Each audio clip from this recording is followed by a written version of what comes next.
நம்ம இன்ஃப்ராஸ்ட்ரக்சரில் எஃப்ஐயை நம்ம டிப்ளாய் பண்ணுறதுக்கு 3 டிசைன் டோபாலஜிஸ் இருக்குது. 3 பாசிபிள் டிசைன் டோபாலஜிஸ் இருக்குது. அது என்னென்னு பார்த்தீங்கன்னா, ஃபஸ்ட்டு வந்து 1 ஆர்ம்டு டிப்ளாய்மெண்ட், ரெண்டாவது 2 ஆர்ம்டு டிப்ளாய்மெண்ட், அடுத்து வந்து என் பாத் இல்லை டைரக்ட் சர்வர் ரெஸ்பான்ஸ்னு சொல்லிட்டு டிஎஸ்ஆர் டிப்ளாய்மெண்ட். ஓகே, இது ஒன்னொன்னையும் டீட்டெயிலாக ஒரு சாம்பிள் டயக்ராம் வச்சு ஒரு நெட்வொர்க் டயக்ராம் வச்சு நம்ம அண்டர்ஸ்டாண்ட் பண்ணிக்கலாம்.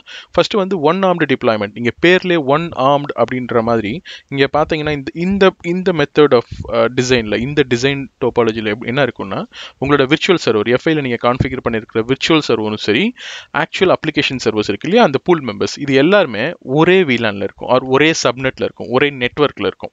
ஓகே, ஸோ இங்கே பார்த்தீங்க அப்படின்னாக்கா ஒரு சாம்பிள் டயக்ராம் இருக்குது. இந்த மெத்தடில் ஒரு சின்ன ட்ராபேக் இருக்குது, பட் ஸ்டில் அதை ஓவர் கம் பண்ணுறதுக்கு, அதை மிட்டிகேட் பண்ணுறதுக்கு நம்மகிட்ட அதுக்கு ஒரு மெத்தட் இருக்குது. ஓகேங்களா, ஸோ நான் ஏற்கனவே சொன்ன மாதிரி இந்த நெட்வொர்க் டயக்ராம் பாருங்களேன். நமக்கு வந்து இங்கே வந்து நமக்கு ஒரு கிளைண்ட் நெட்வொர்க் இருக்குது 192.168.10/24ன்னு.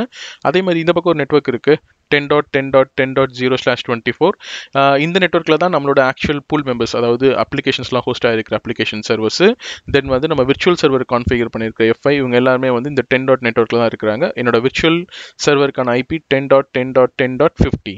ஓகே, ஸோ இப்போ வந்து ஒரு யூசரோட ரெக்வஸ்ட் வரும்போது இந்த டேட்டா வந்து எப்படி ப்ராசஸ் ஆகுதுன்றதை பற்றி பார்க்கலாம். நமக்கு ஏற்கனவே நம்ம ஏற்கனவே பழைய இன்ட்ரோடக்ஷன் வீடியோவில் நம்ம டிஸ்கஸ் பண்ண மாதிரியும் சரி, இல்லை போன வீடியோஸில் நம்ம டிஸ்கஸ் பண்ண மாதிரியும், எஃப்ஐன்றது வந்து ஒரு ஃபுல் ப்ராக்ஸி செட்டப்பு, ஒரு ஃபுல் ப்ராக்ஸி டிவைஸ். டிஃபால்ட்டாக இது வந்து டெஸ்டினேஷன் ஆட் பண்ணும். ஸோ டெஸ்டினேஷன் ஆட்னு நான் சொல்கிறது என்னென்னா, இப்போ ஒரு யூசர் வந்து இப்போ வந்து testfi.com அப்படின்ற வெப் அப்ளிகேஷன் வந்து இங்கே விர்ச்சுவல் சர்வர் கிரியேட் பண்ணியிருக்கிறோம். ஓகே, இப்போ இந்த யூசர் வந்து testfi.com அப்படின்ற அந்த வெப் அப்ளிகேஷன் ஆக்சஸ் பண்ண ட்ரை பண்ணாங்கன்னா, இந்த டிஎன்எஸ் ரெசல்யூஷன்லாம் நடந்ததுக்கப்புறம் இதுக்கு ஐபி அட்ரஸ் கிடைக்கும் இல்லையா. எந்த ஐபி அட்ரஸ் கிடைக்கும்? 10.10.10.50 தான் வந்து அதோட டெஸ்டினேஷன் ஐபின்னு கொடுக்கும் டிஎன்எஸ் சர்வர். ஸோ ஒன்ஸ் அந்த விர்ச்சுவல் சர்வரோட ஐபி கிடைச்ச உடனே, அதாவது இதில் இன்னொரு விஷயம் பார்த்தீங்கன்னா, கிளைண்ட்டுக்கு வந்து, அதாவது யூசர்ஸ்க்கு வந்து எப்பயுமே எண்ட் அப்ளிகேஷன்ஸ், இந்த அப்ளிகேஷன் சர்வர் ஹோஸ்ட், இந்த அப்ளிகேஷன்ஸ் ஹோஸ்ட் ஆயிருக்கு இல்லையா, அந்த அப்ளிகேஷன் சர்வர்ஸ் பூல் மெம்பர்ஸ், இந்த சர்வர்ஸை பற்றின விசிபிலிட்டியே இருக்காது. யூசர் பொறுத்த வரைக்கும் இந்த வெப் சர்வர் தான் வந்து வெப் அப்ளிகேஷன், ஆக்சுவலாக வந்து இந்த அப்ளிகேஷன் ரன் ஆகிட்டு இருக்க server. Okay, so once DNS சர்வர்லேருந்து ரிசால்வ் ஆகி 10.10.10.15 ஐபி வந்து கிளைண்ட்டு கிடச்சனையும், கிளைண்ட்டோட ரெக்வஸ்ட் என்ன ஆகும்? விர்ச்சுவல் சர்வருக்கு நெட்வொர்க் மூலமாக, ரவுட்டர் மூலமாக அந்த ரெக்வஸ்ட் வந்து இங்கே ஹிட் ஆகும். ஓகே, நான் என்ன சொன்னோம்? டிஃபால்ட்டாக டெஸ்டினேஷன் ஆட் பண்ணணும்னு சொன்னோம். இப்போது இந்த ரெக்வஸ்ட் வந்து நெட்வொர்க் மூலமாக, ரவுட்டர் மூலமாக வந்து எஃப்ஐயில் இருக்கிற விர்ச்சுவல் சர்வரை ஹிட் ஆயிடுச்சு. விர்ச்சுவல் சர்வரை ஹிட் பண்ணோன்னே விர்ச்சுவல் சர்வர் என்ன பண்ணும்? எஃப்ஐ என்ன பண்ணுன்னா டெஸ்டினேஷன் ஆட் பண்ணும். அப்படின்னா என்னென்னா, இப்போ இந்த பேக்கெட் வந்துச்சு இல்லை, இந்த பேக்கெட்டில் சோர்ஸ் என்னென்னு இருந்துச்சு? கிளைண்ட்டோட மிஷின் சோர்ஸ் ஐபி அட்ரஸ் 192.168.10.7 இருந்துச்சு இல்லையா. டெஸ்டினேஷன் அவர் என்ன நினச்சி விட்டுருந்தான்? 10.10.10.15 இருந்துச்சு. ஓகே, ஸோ ஒன்ஸ் இந்த பேக்கெட் இங்கே ஹிட் ஆனோனையும் எஃப்ஐ என்ன பண்ணணும்னா, paste on the load balancing algorithm, நாம் இங்கே என்ன மாதிரி லோட் பேலன்சிங் அல்காரிதம் கான்ஃபிகர் பண்ணியிருக்கோம் அதை பொறுத்து இங்கே அவைலபிளாக இருக்க இந்த 3 சர்வரில் ஏதோ ஒரு சர்வருக்கு அந்த பேக்கெட்டை ரீடைரக்ட் பண்ணும். அப்படி ரீடைரக்ட் பண்ணும்போது டெஸ்டினேஷன் ஆட் பண்ணும். டெஸ்டினேஷன் ஆட்னா என்னென்னா, இப்போ இந்த பேக்கெட்டில் டெஸ்டினேஷன் ஐபி அட்ரஸ் என்ன இருந்துச்சு? 10.10.10.15 இருந்துச்சு இல்லையா. அந்த ஐபியை மட்டும் சேஞ்ச் பண்ணி இந்த சர்வரோட ஆக்சுவல் ஐபி அட்ரஸ் கொடுக்கும். இப்போ சே ஃபார் எக்ஸாம்பிள், எனக்கு இந்த பேக்கெட் வந்து நான் இந்த 2வது சர்வருக்கு அனுப்புறேன்னு வச்சுக்கோங்க. ஸோ இந்த பேக்கெட்டு இந்த சர்வருக்கு வருதா, அப்போது என்னோட சோர்ஸ் என்ன இருக்கும்? ஸ்டில் என் சோர்ஸில் எந்த சேஞ்சஸும் இருக்காது, அன்லஸ் அன்டில் நான் சோர்ஸ் நெட் கான்ஃபிகர் பண்ணுற வரைக்கும். என் சோர்ஸ் என்ன இருக்கும்? ஆக்சுவலாக கிளைண்ட்டோட ஐபி அட்ரஸ் தான் இருக்கும், 192.168.10.7 இருக்கும். ஆனால் இது டெஸ்டினேஷன் ஆட் பண்ணதால் என்னோட டெஸ்டினேஷன் இப்போ என்னென்ன ஆயிடுச்சு? சர்வரோட ஐபியாக மாறிடுச்சு, 10.10.10.52 ஆயிடுச்சு. ஓகே, இதுதான் டெஸ்டினேஷன் ஆட் சொல்கிறோம். பை டிஃபால்ட்டாக எஃப்ஐ இதை தான் பண்ணும். ஓகேங்களா, ஸோ நம்ம ஏற்கனவே என்ன பார்த்தோம்? இந்த மெத்தட், இந்த 1 ஆர்ம் டிப்ளாய்மெண்ட்ன்ற மெத்தடில் எப்பயுமே வந்து விர்ச்சுவல் சர்வரும் சரி, ரவுட்டர்ஸும் சரி, அவங்க எல்லாருமே ஒரே VLANல ஒரே நெட்வொர்க்கில் இருக்கிறதால, இந்த ரவுட்டர்ஸ்லாம் டிஃபால்ட் கேட்வேன்னு யாரோட ஐபி கொடுத்துருப்பீங்க? இந்த ரவுட்டரோட ஐபி கொடுத்துருப்பீங்க இல்லையா. ஏன்னா இது எல்லாமே ஒரே நெட்வொர்க்கில் இருக்குது. அப்போ நீங்கள் டிஃபால்ட் ஐபி கான்ஃபிகர் பண்ணும்போது இந்த சர்வர்ஸில் இந்த ரவுட்டரோட ஐபி தான் கொடுத்துருப்பீங்க. ஸோ ஒன்ஸு இந்த யூசரோட ரெக்வஸ்ட் எஃப்ஐலேருந்து இப்போ சர்வர் ஹிட் ஆயிடுச்சு. சர்வர் என்ன பண்ணும்? இப்போ இந்த ரெக்வஸ்ட்டுக்கு ரெஸ்பான்ஸ் பண்ணும் இல்லையா. ரெஸ்பான்ஸ் பண்ணும்போது சோர்ஸ் யாரான்னு பார்க்கும். அப்போ சோர்ஸ்ன்னு பார்க்கும்போது இதில் சோர்ஸ் யார் இருக்கா? இவங்க தான் சோர்ஸ் இருக்காங்க இல்லையா. அப்போது இவருக்கு தான் வந்து இதை ரெஸ்பான்ஸ் பண்ண போகுது, இந்த வந்த ரெக்வஸ்ட்டுக்கு ரெஸ்பான்ஸ் பண்ணணும். ஓகே, அப்போது இப்போ என்ன நடக்கும் அப்படின்னா, இங்கே அசிமெட்ரிக் ரூட்டிங் நடக்கும். ஏன்னா சர்வரில் டிஃபால்ட் கேட்வே யார் இருக்கா? ரவுட்டர் இருக்காரு. ரவுட்டரோட ஐபி தான் டிஃபால்ட் கேட்வேவாக கான்ஃபிகர் ஆயிருக்கு. ஸோ இப்போ ரெஸ்பான்ஸ் அனுப்பும்போது சர்வரு திருப்பி எஃப்ஐக்கு அனுப்பாது. ஏன்னா இவங்க எல்லாம் ஒரே நெட்வொர்க்கில் இருக்கிறாங்க. சர்வரில் டிஃபால்ட் கேட்வே ஐபியாக வந்து ரவுட்டரோட ஐபி கான்ஃபிகர் ஆயிருக்கு. அதே மாதிரி அதுக்கு வந்த ரெக்வஸ்ட்டில் சோர்ஸோட இன்ஃபர்மேஷன்ஸில் எந்த சேஞ்சஸும் இல்லாமல் ஆக்சுவலாக இந்த கிளைண்ட்டோட ஐபி அட்ரஸை டேரெக்டாக மென்ஷன் பண்ணியிருக்கு. அப்போது சர்வர் என்ன பண்ணணும்னா அவருக்கு தான் அனுப்பணும்னு சொல்லிட்டு எஃப்ஐயை பைபாஸ் பண்ணிவிட்டு ரவுட்டர் மூலமாக டைரெக்டாக அவருக்கு அனுப்பிச்சிடும். ஸோ இந்த பாக்கெட்டில் சோர்ஸ் என்னவாக இருக்குன்னு பார்த்தீங்கன்னா 10.10.10.52 which is your actual சர்வரோட ஐபி. டெஸ்டினேஷன் ஐபி என்னன்னு பார்த்தீங்கன்னா 192.168.10.7ன்ற அவரோட ஐபி, யூசரோட ஐபி இருக்கும். ஓகே, ஸோ இப்போ வந்து பார்த்தீங்கன்னா ரெக்வஸ்ட் இதைத்தான் வந்து நம்ம அசிமெட்ரிக் ரவுட்டிங் சொல்கிறோம். ஏன்னா ரெக்வஸ்ட்டு பாருங்களேன், ரெக்வஸ்ட்டு யூசர்கிட்ட வந்து நெட்வொர்க் மூலமாக ரவுட்டருக்குள்ளே வந்து எஃப்ஐஐ ஹிட் பண்ணுது, விர்ச்சுவல் சர்வரை ஹிட் பண்ணுது. ஒன்ஸ் விர்ச்சுவல் சர்வரை ஹிட் பண்ணோடனையும் டெஸ்டினேஷன் நேட் நடந்து based on the load balancing algorithm configured ஒரு பர்டிகுலர் சர்வருக்கு அந்த பேக்கெட்டை ஃபார்வர்ட் பண்ணுது டெஸ்டினேஷன் நேட் பண்ணி. ஓகே, இப்போது சர்வரில் டிஃபால்ட் கேட்வே யார் இருக்கா? ரவுட்டர் இருக்காங்க. ஏன்னா இவங்க எல்லாம் ஒரே நெட்வொர்க்கில் இருக்காங்க. அப்போது சோர்ஸ் வந்து பார்க்கும்போது சோர்ஸோட ஐபியில் எந்த சேஞ்சஸும் இல்லை. இவரோட ஐபி தான் சோர்ஸாக வந்து இந்த சர்வரே அனுப்பிச்சி வச்சிருக்கு. அப்போது இந்த பேக்கெட்டை ரெஸ்பான்ஸை டேரெக்டாக எஃப்ஐயை பைபாஸ் பண்ணிவிட்டு சர்வர் என்ன பண்ணுது, டேரெக்டாக ரவுட்டர் மூலமாக யூசருக்கு ரெஸ்பான்ஸ் பண்ணிடுது. அப்போ இது அசிமெட்ரிக் ரவுட்டிங் தானே. ரெக்வஸ்ட் இந்த பக்கமாக அப்படி வருது எஃப்ஐ மூலமாக, ரெஸ்பான்ஸை டேரெக்டாக இப்படி எஃப்ஐயை பைபாஸ் பண்ணி இந்த பக்கம் போகுது. இது வந்து அசிமெட்ரிக் ரவுட்டிங் சொல்கிறோம். இப்போது அசிமெட்ரிக் ரவுட்டிங் இதில் வர்றதுனால எந்த பிரச்சனையும் கிடையாது. ஓகே, அசிமெட்ரிக் ரவுட்டிங் வந்துட்டதுனால பிரச்சனையா? அப்படி ஒன்றும் கிடையாது. இதில் ரெண்டு முக்கியமான விஷயம் இருக்குது. என்னென்னா, இப்போ அசிமெட்ரிக் ரவுட்டிங் நடக்கிறதால இப்போது ரிட்டர்ன் டிராஃபிக் பார்த்தீங்க அப்படின்னாக்கா எஃப்ஐயை கிராஸ் பண்ணலை இல்லையா? இப்போ ரிட்டர்ன் டிராஃபிக்கு எஃப்ஐயை கிராஸ் பண்ணலை. அப்போ ரிட்டர்ன் டிராஃபிக்கு எஃப்ஐயை கிராஸ் பண்ணாமல் இப்படி டேரெக்டாக போகிறதால எஃப்ஐயோட ஃபியூச்சர்ஸை நம்ம யூஸ் பண்ணலை. அதாவது ஃபுல் ஃப்ளெஜ்டாக யூஸ் பண்ணலை. உள்ளே வர ரெக்வஸ்ட்டை மட்டும் தான் நம்ம எஃப்ஐ மூலமாக வந்துச்சு. ரெஸ்பான்ஸ் நம்ம வந்து டேரெக்டாக எஃப்ஐயை பைபாஸ் பண்ணி அனுப்புகிறோம். அப்போ எஃப்ஐயோட கெப்பாசிட்டியை நம்ம ஃபுல் ஃப்ளெஜ்டாக யூஸ் பண்ணலன்னு சொல்லலாம். ஓகே, இது ஒரு டிஸ்அட்வான்டேஜ். அந்த வகையில் இது நமக்கு ஒரு நஷ்டம். ஓகே, அடுத்து இதில் ரெண்டாவது முக்கியமான இன்னொரு விஷயம் என்னென்னா, நம்ம எஃப்ஐ யூஸ் பண்ணுறதுக்கு காரணம் என்ன? இது வந்து ஒரு ப்ராக்ஸி செட்டப்பு. எண்ட் அப்ளிகேஷன், அதாவது ஆக்சுவல் அப்ளிகேஷன் ஹோஸ்ட்டாக இருக்குது அந்த அப்ளிகேஷன் சர்வரோட இன்ஃபர்மேஷன் வந்து வெளியே எக்ஸ்போஸ் ஆகக்கூடாது, யாருக்குமே வெளியே தெரியக்கூடாது அப்படின்றதுக்காக தான் நம்ம எஃப்ஐலாம் யூஸ் பண்ணுறோம். எஃப்ஐயில் வாட் எவர் செக்யூரிட்டி டிவைஸ் இதெல்லாம் நம்ம யூஸ் பண்ணுறோம். பட் ஆனால் இந்த மாதிரி அசிமெட்ரிக் ரவுட்டிங் நடக்கும்போது இந்த ரெஸ்பான்ஸ் பாக்கெட்டில் வந்து பார்த்தீங்கன்னா சர்வர் அனுப்பிச்ச ரெஸ்பான்ஸ் பாக்கெட்டில் சோர்ஸோட இன்ஃபர்மேஷன், யாரோட இன்ஃபர்மேஷன் இருக்குது, சர்வரோட ஐபி இன்ஃபர்மேஷன்ஸ் இருக்குது. அப்போது இப்போ இந்த அசிமெட்ரிக் பேக்கெட், இந்த பேக்கெட் வந்து இங்கே யூசர்கிட்ட போச்சு அப்படின்னா இப்போ யூசருக்கு வந்து இந்த அப்ளிகேஷன்ஸை பற்றின விசிபிலிட்டி கிடச்சிருச்சா? இந்த அப்ளிகேஷன்ஸ் எந்தெந்த சர்வரில் ஹோஸ்ட்டாக இருக்குன்ற அந்த சர்வரோட ஐபியோட இன்ஃபர்மேஷன்ஸ் கிடச்சிருச்சு தானே. ஸோ ஆக்சுவலாக வந்து இது வேணான்னு தானே நம்ம வந்து எஃப்ஐ மாதிரி ஒரு டிவைஸ்லாம் யூஸ் பண்ணுறோம். அப்படி இருக்கக்கூடாது. என் சர்வர் வந்து அப்ளிகேஷன் சர்வரோட இன்ஃபர்மேஷன்ஸ் வந்து வெளியே விசிபிளாக இருக்கக்கூடாதுன்னு தான் யூஸ் பண்ணுறோம். பட் ஆனால் இப்படி வந்து அசிமெட்ரிக் ரவுட்டிங் நடக்கும்போது user will come to no actual IP address used for the application server. ஓகேங்களா? ஸோ இதை மிட்டிகேட் இதுதான் வந்து ஒரு ஒன் ஆஃப் தி இம்பார்ட்டன்ட் ட்ராபேக்னு சொல்லலாம். அப்போ வந்து இது இப்படி தான் ஒர்க் ஆகுமா, இதுக்கு சொல்யூஷனே இல்லையா? அப்படி ஒன்றும் கிடையாது. We have a solution. நம்ம வந்து இதுக்கு தான் வந்து எஸ்நேட் அப்படின்ற ஒரு கான்செப்ட் யூஸ் பண்ணுறோம், which is source NAT. Okay, இப்போ சோர்ஸ் நேட் இந்த சோர்ஸ் நேட்லேயும் சில மெத்தட்ஸ் இருக்குது. ஆட்டோ மேப்பு, பூல் லிஸ்ட் இந்த மாதிரி இருக்குது. அது based on the source NAT we are configuring. அதை நம்ம சோர்ஸ் நேட் பார்க்கும்போது டீட்டெயிலாக பார்க்கலாம். பட் இந்த ட்ராபேக்கை நம்ம வந்து ஓவர் கம் பண்ணுறதுக்கு சோர்ஸ் நேட் யூஸ் பண்ணி ஓவர் கம் பண்ணலாம். எப்படி அப்படின்னு பார்த்தீங்கன்னா, நம்ம ஏற்கனவே பார்த்த மாதிரி தான். இப்போ வந்து யூசரோட ரெக்வஸ்ட்டு நெட்வொர்க்லேருந்து இங்கே வந்து எஃப்ஐ ஹிட் பண்ணோம். இதில் என்னன்னு இருக்கும், சோர்ஸ் இன்ஃபர்மேஷன் 192.168.10.7 இருக்கும் இல்லையா? இப்போ டெஸ்டினேஷன் இங்கே யார் இருப்பாங்க? டெஸ்டினேஷன் ஐபி வந்து விர்ச்சுவல் சர்வர் ஐபி தான் கொடுத்துருக்கோம். 10.10.10.15 கொடுத்துருக்கோம். ஓகே, ஸோ இப்போ இந்த பேக்கெட் இங்கே வந்துருச்சு. அதே மாதிரி இப்போ இங்கே வந்தனையும் யூஸ்வலாக டெஸ்டினேஷன் நேட் மட்டும் பண்ணுற இந்த எஃப்ஐ இப்போ சோர்ஸ் நேட்டும் சேர்ந்து பண்ணும். சோர்ஸ் நேட்டும் சேர்ந்து பண்ணி based on the whatever load balancing algorithm we configured, it moves the packet to it. Maybe now I consider that it is moving to the server. ஓகேங்களா?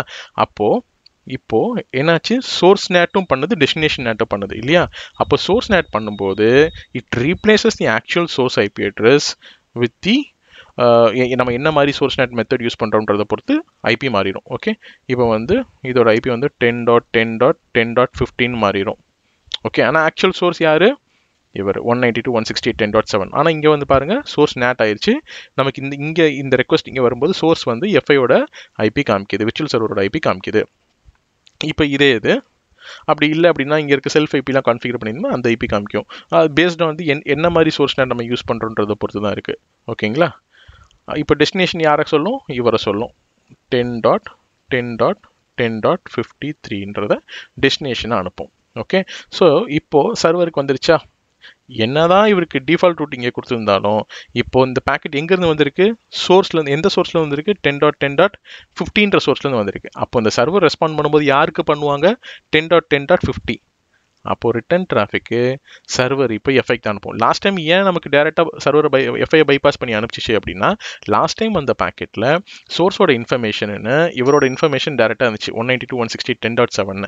So அந்த டெஸ்டினேஷன் எப்படி reach பண்ணணுன்றதை தான் பார்க்கும் இல்லையா? டிஃபால்ட் கேட்வே நம்ம இங்கே கொடுத்துருக்கோம். So by router reach பண்ணி வெளியே போயிடும். பட் ஆனால் இங்கே என்ன இருந்துச்சு? சோர்ஸோட இன்ஃபர்மேஷன் யாருன்னு வந்துச்சு? எஃப்ஐயோட விர்ச்சுவல் சர்வர் ஐபி கொடுத்துருந்தோம். அதனால ரிட்டர்ன் பேக்கெட்டும் அங்கேயே போயிடுச்சு, சோர்ஸும் டெஸ்டினேஷனும் மாறிடும் இப்போ. ஓகே, ஏன்னா சோர்ஸ் இப்போ யார் ஆயிடுவாங்க? 10.10.53 ஆயிடுவார்.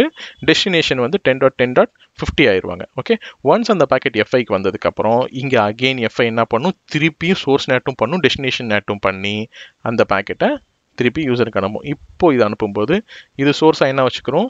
10 அந்த விர்ச்சுவல் சர்வர் ஐபி வச்சுக்கிறோம் 10.10.50 and destination IP addresses user IP address 192.168.10.7. ஓகேங்களா? ஸோ இப்படி தான் வந்து ஒன்-ஆர்ம்டு மெத்தடில் வந்து நம்ம சோர்ஸ் நேட் யூஸ் பண்ணி அந்த அசிமெட்ரிக் ரவுட்டிங் நடக்கிற அந்த ஒரு ட்ராபேக் வந்து நம்ம ஓவர் கம் பண்ண முடியும். ஓகே, இதுதான் வந்து ஒன்-ஆர்ம்டு டிப்ளாய்மெண்ட். இது வந்து டூ-ஆர்ம்டு டிப்ளாய்மெண்ட். பேரில் இருக்க மாதிரி இப்போ எப்படி நம்ம வந்து பழைய இதில் வந்து ஒன்-ஆர்ம் டிப்ளாய்மெண்ட்னா ஒரே VLANல எல்லாருமே இருக்காங்கன்னு சொல்கிறோம் இல்லையா? இப்போ இங்கே வந்து பார்த்தீங்கன்னா இதில் என்னென்னா நம்மளோட விர்ச்சுவல் சர்வர்ஸும் நம்மளோட ஆக்சுவல் அப்ளிகேஷன் சர்வர்ஸ், அதாவது பூல் மெம்பர்ஸும் they will be in 2 different VLAN or 2 different network. இங்கே பாருங்கள், இவர் வந்து testfi.comனு நம்ம வந்து எஃப்ஐல கிரியேட் பண்ணியிருக்கோம், ஒரு விர்ச்சுவல் சர்வர் கிரியேட் பண்ணியிருக்கோம் இல்லையா? அவரோட ஐபினா 10.10.10.50. ஸோ 10 சீரீஸில் ஒரு ஐபியில் இருக்கிறாரு. வேர் எல்ஸ் ஆக்சுவலாக இருக்க இந்த பூல் மெம்பர்ஸ் இருக்கிறாங்க இல்லையா? அந்த அப்ளிகேஷன் சர்வர் நம்ம அப்ளிகேஷனில் ஹோஸ்ட் ஆகிருக்க அந்த அப்ளிகேஷன் சர்வர் இவங்களாம் பாருங்கள் 172 சீரீஸ் ஆஃப் ஐபிஸில் இருக்காங்க. விச் மீன்ஸ் தட் இவர் வேறு நெட்வொர்க்கில் இருக்காங்க, இவர் வேறு நெட்வொர்க்கில் இருக்காங்க. நம்ம லாஸ்ட் டைம் பார்த்த ஒன்-ஆர்ம் டிப்ளாய்மெண்ட்டில் டிஃபால்ட் கேட்வே எங்கே இருந்துச்சு? ரவுட்டருக்கு இருந்துச்சு. பட் ஆனால் இந்த மெத்தடில் டிஃபால்ட் கேட்வே யார் இருப்பாங்கன்னா எஃப்ஐயோட செல்ஃப் ஐபி இருப்பார். ஓகே, ஸோ எஃப்ஐயோட செல்ஃப் ஐபி என்ன? இங்கே அகைன் 172.16.10.1ன்ற ஐபி தான் எஃப்ஐயோட செல்ஃப் ஐபி அங்கே யூஸ் பண்ணியிருக்கோம் இந்த நெட்வொர்க்குக்கு. இந்த ஐபி தான் வந்து இந்த சர்வர்ஸ் எல்லாத்துக்கும் டிஃபால்ட் கேட்வேயாக இருக்குது. ஸோ இந்த மெத்தடில் இப்போ வந்து இப்போ வந்து யூசர் வந்து ரெக்வஸ்ட் பண்ணுறாருன்னு வச்சுக்கோங்க, ஆக்சஸ் பண்ணுறதுக்கு ட்ரை பண்ணுறாரு testfi.com. ஸோ டிஎன்எஸ் ரெசல்யூஷன் முடிஞ்சோடனே டிஎன்எஸ் வந்து 10.10.10.15ன்ற ஐபி இன்ஃபர்மேஷனை யூசர் கொடுக்குது. அப்போ என்ன நடக்கும்? ரெக்வஸ்ட் இப்படி வரும், எஃப்ஐ ஹிட் பண்ணும். ஸோ இங்கே சோர்ஸ் என்னன்னு இருக்கும்? 192.168.10.7. டெஸ்டினேஷன் என்னன்னு இருக்கும்? 10.10.10.15 இருக்கும். ஓகே, ஸோ இப்போ இங்கே இந்த பேக்கெட் இங்கே வந்துச்சு. இந்த இதுக்கு நம்ம சோர்ஸ் நேட் பண்ணணுன்ற அவசியம் இல்லை. பட் ஸ்டில் நமக்கு வேணும்னா paste on the requirement, business requirement நம்ம பண்ணிக்கலாம். ஓகேங்களா? நம்ம ஏற்கனவே பார்த்த மாதிரிக்கு எஃப்ஐ வந்து டிஃபால்ட்டாக டெஸ்டினேஷன் ஆட் பண்ணோம். இங்கே வந்து அந்த பேக்கெட் இந்த எஃப்ஐயில் வந்து விர்ச்சுவல் சர்வர் ஹிட் பண்ணணும். Based on the round robin based on the load balancing algorithm which is configured, the packet will be move to the any server. Say for example என்னோட இது வந்து இப்போ இந்த சர்வருக்கு மூவ் ஆகுதுன்னு வச்சுக்கோங்க. நான் இங்கே கான்ஃபிகர் பண்ணியிருக்கிற லோட் பேலன்சிங் மெத்தடை பொறுத்து. ஓகே, அப்போது இங்கே டெஸ்டினேஷன் நேட் மட்டும் பண்ணியிருக்கோம். அப்போது என்னோட சோர்ஸ் என்னன்னு இருக்கும்? சோர்ஸில் எந்த சேஞ்சஸ் இருக்காது. 192.168.10.7 இருக்கும். டெஸ்டினேஷனில் 172.16.10.11 இருக்கும். ஓகே, ஸோ இங்கே பாருங்கள் டெஸ்டினேஷன் நேட்டாக இருந்திருக்கு. இங்கேருந்து வந்த ஆக்சுவல் ரெக்வஸ்ட்டில், யூசர்ட்டு வந்த ஆக்சுவல் ரெக்வஸ்ட்டில் என்னன்னு இருக்குது? 10.10.10.15 இருக்குது. ஒன்ஸ் எஃப்ஐ ஹிட் பண்ணணும் அந்த பேக்கெட்டு டெஸ்டினேஷன் நேட் ஆகி டெஸ்டினேஷன் என்னன்னு மாற்றிருக்கு? 172.16.10.11 மாற்றிருக்கு. ஓகேங்களா? ஸோ இப்போ அதே மாதிரி இப்போ சர்வருக்கு ரெக்வஸ்ட் வந்துருச்சு. சர்வர் ரெஸ்பான்ஸ் பண்ணும்போது எப்படி ரெஸ்பான்ஸ் பண்ணும்? இதோட டிஃபால்ட் கேட்வே யார்? Self IP of FI. அப்போ இது வழியே தான் எல்லா பேக்கெட்டும் போய் ஆகணும் இல்லையா? அப்போது இது இப்படி ரிப்ளை பண்ணும். இப்படி ரிப்ளை பண்ணும்போது இதோட சோர்ஸ் என்னன்னு இருக்கும்? 172.16.10.11 and destination as 192.168 10.7 which is nothing but the user IP, யூசரோட ஐபி அட்ரஸ், இந்த யூசரோட ஐபி அட்ரஸ். ஓகேங்களா? இப்போ இந்த பாக்கெட் இங்கே வந்த உடனேயும் நம்ம ஏற்கனவே என்னென்னு பார்த்தோம், பை டிஃபால்ட்டாக எஃப்ஐ டெஸ்டினேஷன் ஆட் பண்ணும், சோர்ஸ் ஆட் பண்ணாது அப்படின்னு பார்த்தோம். கரெக்டாக? எப்போ சோர்ஸ் ஆட் பண்ணாது, டெஸ்டினேஷன் ஆட் பண்ணோம்னா யூசர்ட்டேருந்து வர ரெக்வஸ்ட் டுவர்ட்ஸ் சர்வருக்கு போகும்போது. இதே இது ரிப்ளே வரும்போது டிஃபால்ட் என்ன பண்ணும், சோர்ஸ் ஆட் பண்ணும். ஏன்னா சோர்ஸ் ஆட் பண்ணலாட்டி user will come to know about the actual IP address of the application server இல்லையா? ஸோ இந்த பேக்கெட் இங்கே வந்தோடனையும் சோர்ஸ் என்னன்னு மாறிடும், 10.10.10.15 மாறிடும். டெஸ்டினேஷனில் எந்த சேஞ்சஸும் இருக்காது, அது அப்படியே வச்சுக்கிறோம். 192.168.10.7 வச்சுக்கிறோம். ஸோ அந்த பேக்கெட் இங்கே வந்தோடனையும் இந்த மாதிரி சோர்ஸில் இந்த டெஸ்டினேஷனுக்கும் அப்படியே இங்கே ரீச் ஆயிரும். ஸோ இதுதான் வந்து 2 ஆர்ம்டு டிப்ளாய்மெண்ட் சொல்லுவாங்க. ஜென்ரலாக ப்ரொடக்ஷன் என்விரான்மெண்ட்டில் இந்த மாதிரி 2 ஆர்ம்டு டிப்ளாய்மெண்ட் தான் இருக்கும்.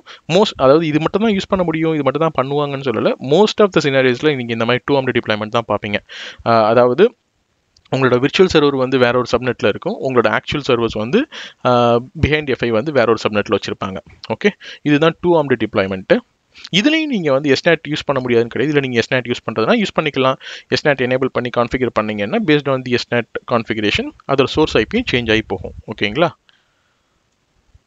அடுத்து என்பாத்தை வந்து ஆக்சுவலாக டைரக்ட் சர்வர் ரிட்டர்ன் பேக்கெட் டிப்ளாய்மெண்ட்னு கூட சொல்லுவாங்க. இது வந்து நம்ம 1 ஆர்ம்டு டிப்ளாய்மெண்ட்டில் யூஸ் பண்ண அதே டோபாலஜி தான். இப்போ வந்து பார்த்தீங்கன்னா அதே டோபாலஜி தான். இப்போ சர்வரில் வந்து பார்த்தீங்கன்னாக்க இது இப்போ வந்து 1 ஆர்ம்ல என்ன பார்த்தோம், உங்களோட விர்ச்சுவல் சர்வரும் சரி, உங்களோட அப்ளிகேஷன் சர்வர் அந்த பூல் மெம்பர்ஸ் இருக்கிறாங்களே இவங்க எல்லாரும் சரி, தே will be in the same நெட்வொர்க்கில் இருப்பாங்கன்னு பாருங்கள். இது எல்லாமே சேம் நெட்வொர்க்கில் இருக்கிறாங்க. அதே மாதிரி அங்கே என்ன பார்த்தோம், யூசர்ட்டு வந்து ரெக்வஸ்ட் வருது, எஃப்ஐக்கு ரெக்வஸ்ட் வரும். எஃப்ஐக்கு ரெக்வஸ்ட் வந்தோடனையும் பை டிஃபால்ட்டாக டெஸ்டினேஷன் ஆட் பண்ணோம். டெஸ்டினேஷன் ஆட் பண்ணி டெஸ்டினேஷனோட ஐபி அட்ரஸை மட்டும் சேஞ்ச் பண்ணி ஏதோ ஒரு சர்வருக்கு பேஸ்ட் ஆன் தி லோட் பேலன்சிங்களுக்கு அதை மாற்றிடும் சொன்னோம் இல்லையா? அதுக்கப்புறம் என்ன சொன்னோம், இங்கே டிஃபால்ட் கேட்வே வந்து ரவுட்டரோட ஐபி இருக்கிறதால சோர்ஸ் ஐபி பை டிஃபால்ட்டாக சோர்ஸ் நெட் நடக்காது. அப்போது டிஃபால்ட் கேட்வே வந்து ரவுட்டரோட ஐபின்றதுனால இது இந்த பக்கமாக அனுப்பிச்சிருது. இதை மிட்டிகேட் பண்ணுறதுக்கு சோர்ஸ் நேட் எனேபிள் பண்ணோம்னா திருப்பி இதே பக்கம் போகுதுன்னு சொன்னோம் இல்லையா? ஆனால் எனக்கு அஸ்பர் டிசைனே எனக்கு இப்படி தான்ப்பா வேணும். அதாவது கிளைண்ட்டோட ரெக்வஸ்ட் எனக்கு போகும்போது எஃப்ஐ வழியே போகட்டும் சர்வரை, ஆனால் ரிட்டர்ன் பாக்கெட் வரும்போது எனக்கு சர்வர் ரீச் எஃப்ஐ ரீச் பண்ணணும் அவசியம் கிடையாது. எனக்கு சர்வர்லேருந்து எனக்கு டேரெக்டாக வந்தால் போதும் அப்படின்ற ரெக்குயர்மெண்ட் சில இடத்துல இருக்கும். சில இன்ஃப்ராஸ்ட்ரக்சரில் மேபி இன்ட்ராநெட்டில் இந்த மாதிரி இன்டர்நெட்டுக்கு தேவைப்படாது. இன்ட்ராநெட்டில் வித்தின் ஆர்கனைசேஷனில் உங்களுக்கு இந்த மாதிரி செட்டப் சில இடத்துல தேவைப்படும். அந்த மாதிரி வரும்போது இப்படி பண்ணுவாங்க. மேபி இது வந்து ஒரு அசிமெட்ரிக் ரூட்டிங் தான், பட் ஸ்டில் சில காரணங்களுக்காக வந்து இதுதான் வந்து ரெக்குயர்மெண்ட். இந்த மாதிரி வேணும்னு கேட்கும்போது இப்படி கான்ஃபிகர் பண்ணிக்கலாம். இது பேர் என்பாத் டிப்ளாய்மெண்ட். காமனாக வந்து டைரக்ட் சர்வர் ரிட்டர்ன். அதாவது டைரக்ட் சர்வர் ரிட்டர்ன்னா என்ன, சர்வர்லேருந்து எனக்கு ரெஸ்பான்ஸ் வந்து டைரெக்டாக கிடைக்கணும். எனக்கு திருப்பி வந்து எஃப்ஐ மூலமாக போயிட்டு திருப்பி எனக்கு ப்ராக்ஸியாக ஒர்க் வர தேவையில்லை. என் செக்யூர் நெட்வொர்க் தான் எனக்கு சர்வர்லேருந்து எனக்கு டேரெக்டாக ரிப்ளை ஆனாலும் பரவாயில்ல. அதே மாதிரி யூசர்ஸ்க்கு வந்து என்னோட எண்ட் அப்ளிகேஷன் எண்ட் சர்வரோட ஐபி வந்து எக்ஸ்போஸ் ஆனாலும் பரவாயில்ல என்னோட இன்ஃப்ராஸ்ட்ரக்சரில் அப்படின்ற இருக்க பட்சத்தில் நம்ம இந்த மாதிரி டிப்ளாய்மெண்ட்டுக்கு போகலாம். ஓகே, ஸோ இதுதான் வந்து 3 ways of deploying FI in your infrastructure.